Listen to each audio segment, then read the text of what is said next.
When last we left our brave adventurers, they had just gone to sleep after facing off with an assassin sent by Father Robert, Remy's dad.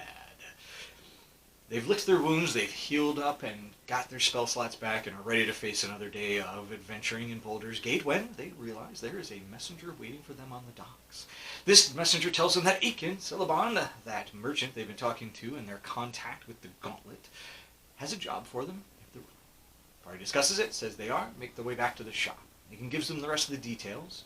Turns out that a associate of his, Bob the Carpenter, has a problem he'd like taken care of quietly.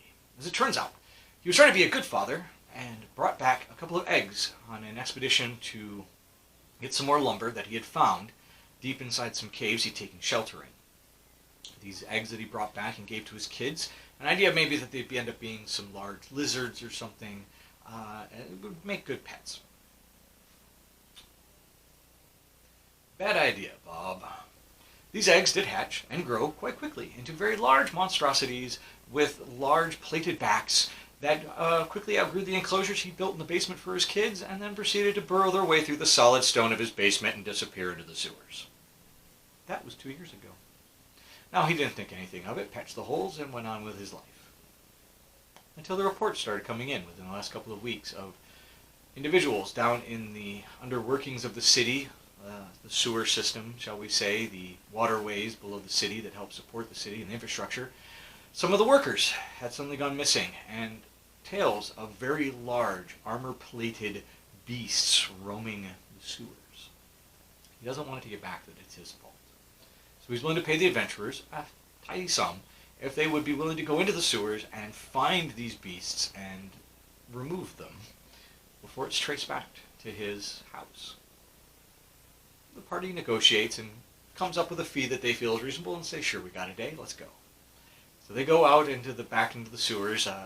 Ackyn shows them an entrance nearby his shop, and they proceed to start searching around. They get to the location of Bob's original shop and carpentry hut, and they start making their way in that general direction. And on the way there, they end up finding evidence of scraped, clawed stone. They come across a basement that had been broken into, and it looks like a lot of fowl that had been inside of it had been just eaten. They then follow the trails and tracks ground through the sewer system to a couple of holes, and then eventually come across a tunnel that leads actually downward and away from the sewers. Following this tunnel, they do come across a burrowed out cavern, and inside they do find a napping, resting, large, four-legged, armor-plated, pointed-nosed beast of a monstrosity sitting inside of it. So the party, Callie and Eddie sneaking along one side, Remy trying to get around the other, spring their attack. The bullet charges at Ackyn, of all people, because that's the giant one that she sees, knocking her back into the mouth of the cave, trapping half the party inside of the cave that they've just come into. Ackyn casts her Radiant Soul and then proceeds to make a strength check and actually manages to push the beast out of the hole. While this is all going on, Fire manages to run and teleport past Ackyn and the beast to then slide and stab the creature from behind. The beast has taken a lot of damage at this point, and the party hears it start to wail, this painful, mournful wail. And just as it's breathing its last breaths, as the party attacks it, a second bullet charges out of another tunnel on the other end of the cavern? Cavern? Out of the other end of the cave. I'm blanking on the term I just used. Anyway, the burrow comes charging in and attacks. The bard casts Cloud of Daggers as it charges through the Cloud of Daggers. We then have Ackyn and the rest of them. Unfortunately, the bullet at this point is not enough, and it lasts only a few short rounds before taking some damage. And there were some issues. I want to say Remy did get an arm cramp and ended up having to not be able to throw both daggers at the same time, and arrows were flung. They're in the burrow, and they realize that with all of the thunder waves and the burrowing of the bullets, the entrance they'd come in through has collapsed. They can't go back out that way. There's two other exits, two other tunnels, and they decide to take one of them because they look down it and they think they see some light, and so they decide to start walking down. They get about 150 through 200 feet down that tunnel. The light's starting to get louder, and they are more, and they start making out voices. And as they're walking, they get about 50 feet from where the tunnel starts to end.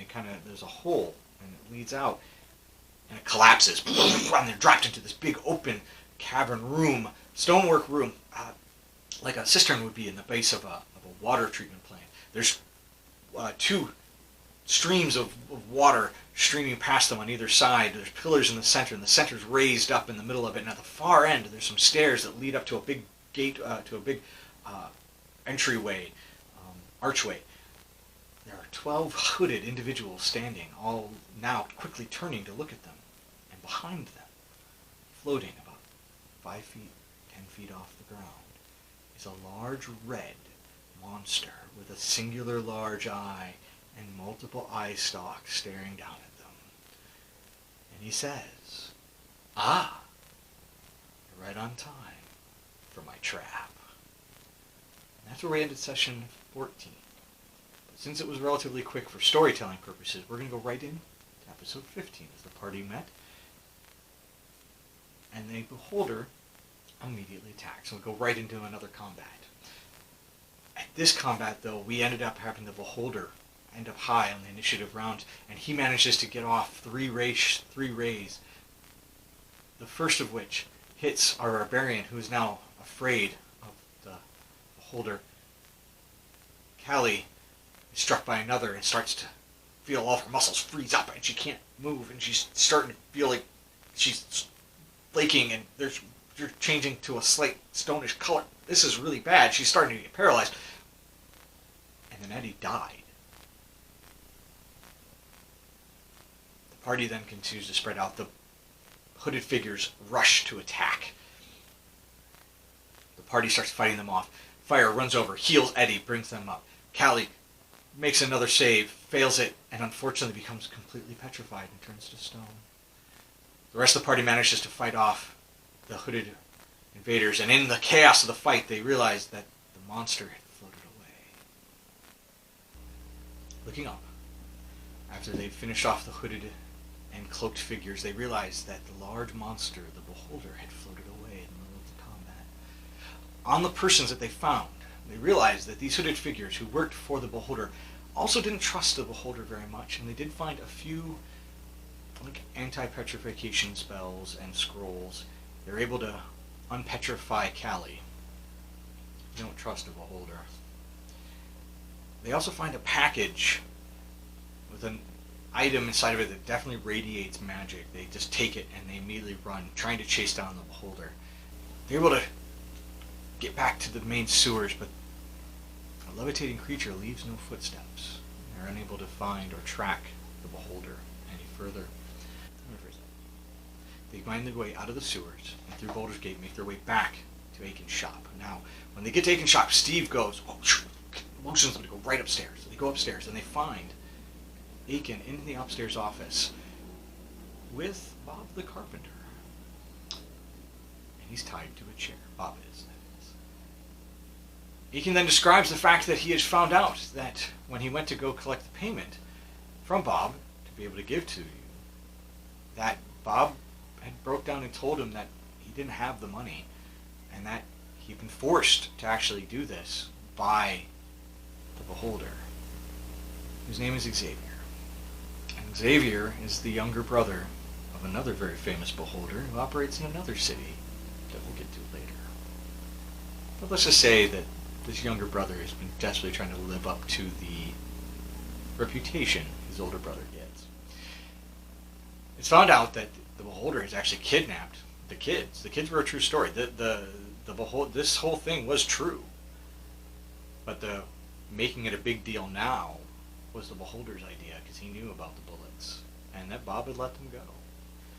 And he was now holding Bob's children. It's late enough in the day by the time that this comes along, though, that it's starting to get towards evening. At this point, though, unfortunately, the party has a hard decision. They need a long rest because they're running really low on arcane and divine energy and have some wounds to heal. They don't have the time to go and look for Bob's kids and try and rescue them. Ackyn says he'll look into it and possibly have some of the members of the Gauntlet go and help Bob with rescuing his children.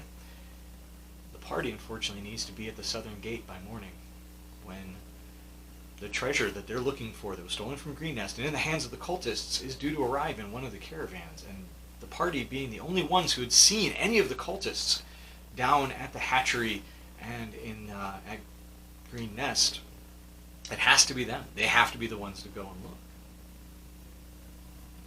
So reluctantly, they let Bob go with a warning, and they're very upset over it, but they don't blame Bob. He was put in a very hard position.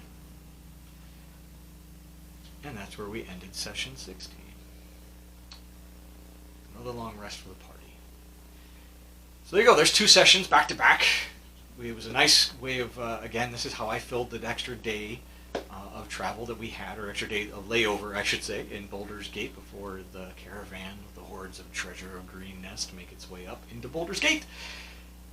If you'd like to know more about why I chose these particular things and how I tied them all in and where I found them, by all means, I would say watch the How Haven Did It, the Behind the DM screen side of these videos, where I explain exactly what I did and how I did everything. This has been a relatively short video. I do apologize. I'm trying to rush through this a little bit quickly. I am about 10 videos now behind, because we are still playing again now, and I'm still trying to get caught up with recording them. So keep an eye out. I'm hopefully start getting them. I have a new camera. Hopefully the quality's a little bit better, as well as the mic and a new camera. As you can tell, I don't have my lapel thing here.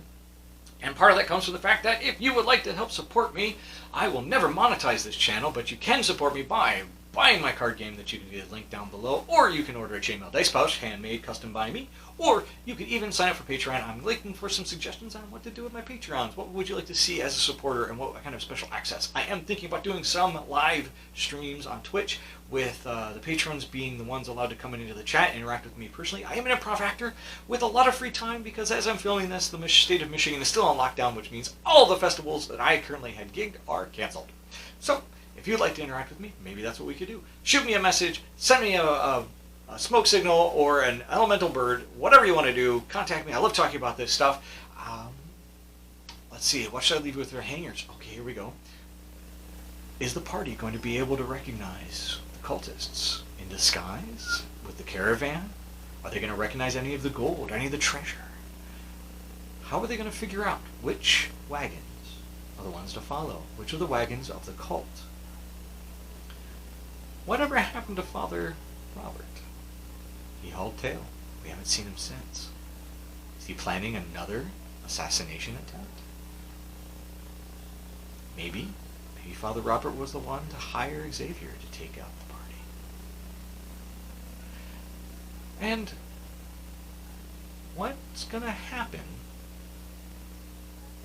after Baldur's Gate? Where's the treasure going? What's the final goal? Where are we taking this?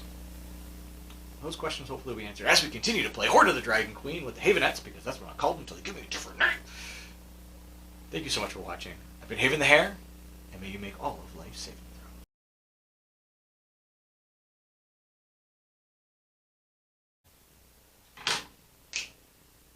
Session 15, Hoard of the Dragon Queen, Campaign Diaries. That's right, we're still in Baldur's Gate. There's your notes, so I know what video this is when I go back and look at the raws. And our Ackyn Selebon does take them in and says, hey, so I have a contact, friend of mine, Bob the Builder. I'm sorry, I can't say that. Back that up. As it turns out, these pets soon outgrew their enclosures, grew rapidly in size, and then proceeded to burrow their way out of his backyard and disappear into the sewer systems below. Bad idea, Bob.